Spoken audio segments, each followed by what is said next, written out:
কথায় আছে, যা সৃষ্টি হয় তার ধ্বংস নিশ্চিত। এই বিশ্বব্রহ্মাণ্ডে সমস্ত কিছুই একদিন না একদিন ধ্বংস হবেই। সেটা পৃথিবীর মতো কোনো গ্রহই হোক, বা হোক সূর্যের মতো কোনো নক্ষত্র, কিংবা রাক্ষসে ব্ল্যাক হোল, সমস্তই ধ্বংস হবে।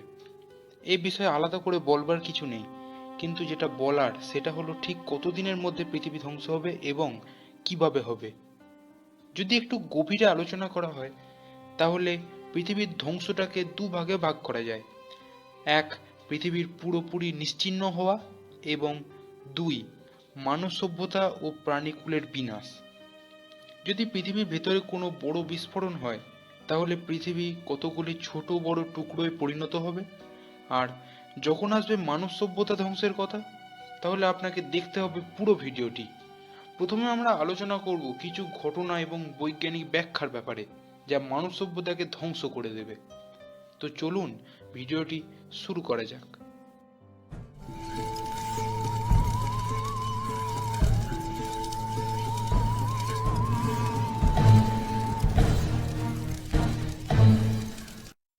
Number one, black hole. আমরা সবাই জানি যে পৃথিবী ব্ল্যাক হোলে প্রবেশ করলে কি ঘটবে। মাত্র 42 মিনিটের মধ্যে সমস্ত মানব সভ্যতা ধ্বংস হবে।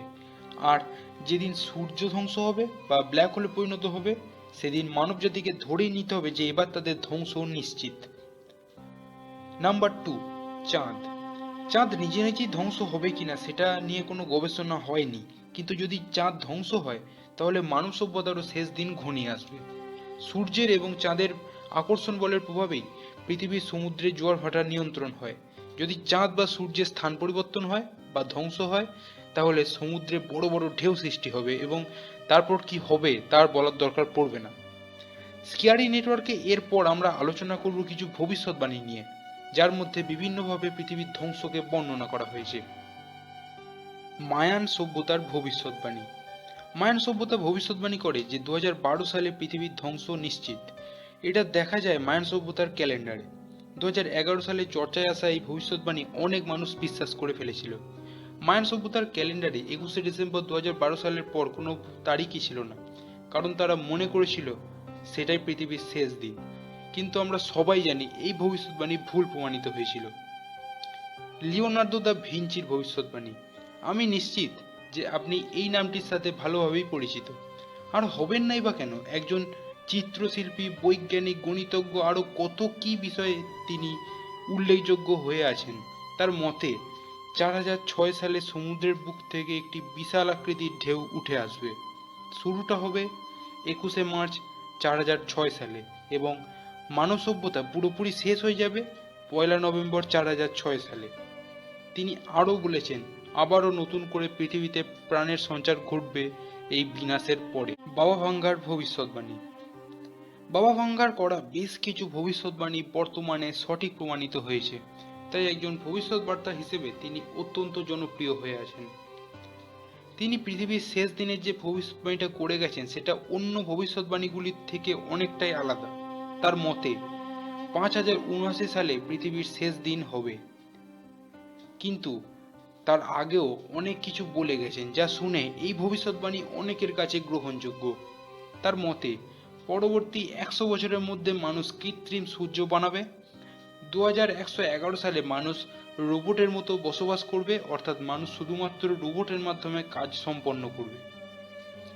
2167 সালে একটি নতুন জাতি তৈরি হবে এবং ইউরোপ ও এশিয়া মহাদেশ এক হয়ে যাবে।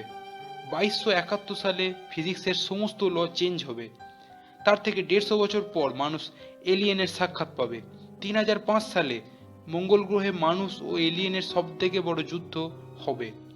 3805 সালে মানুষের খাদ্যের জন্য যুদ্ধ হবে। অর্ধেক মানুষ তাতেই মারা যাবে। তারপর মানুষ সর্বশক্তিমান ভগবানের দেখা পাবে, অর্জন করবে অমরত্ব।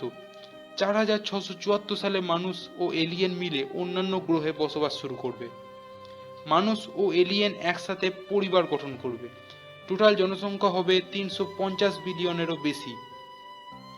5079 সালে পৃথিবী ছেড়ে মহাকাশের দূরের কোনো গ্রহের খোঁজে চলে যাবে মানুষ, আর কেউ থাকবে না এই পৃথিবীতে। আর এইভাবেই আসবে পৃথিবীর শেষ দিন। স্টিফেন হকিংসের ভবিষ্যৎবাণী। বিজ্ঞান মহলে যত বৈজ্ঞানিক তাদের জীবনের বিভিন্ন কাজ করেছেন, তাদের মধ্যে সবথেকে জনপ্রিয় স্টিফেন হকিংস। জীবনের অন্যান্য থিওরি ও ইনভেনশনের পাশাপাশি স্টিফেন হকিংসও মানব সভ্যতার ধ্বংসের ভবিষ্যৎবাণী করে গেছেন। তার মতে, মানব সভ্যতার কাছে মাত্র 1000 বছর রয়েছে, যার মধ্যে তাদের পৃথিবীর মতনই কোনো গ্রহকে খুঁজে নিতে হবে, না হলে অনেক বড় বিপদ ঘনিয়ে আসছে মানব সভ্যতার সামনে।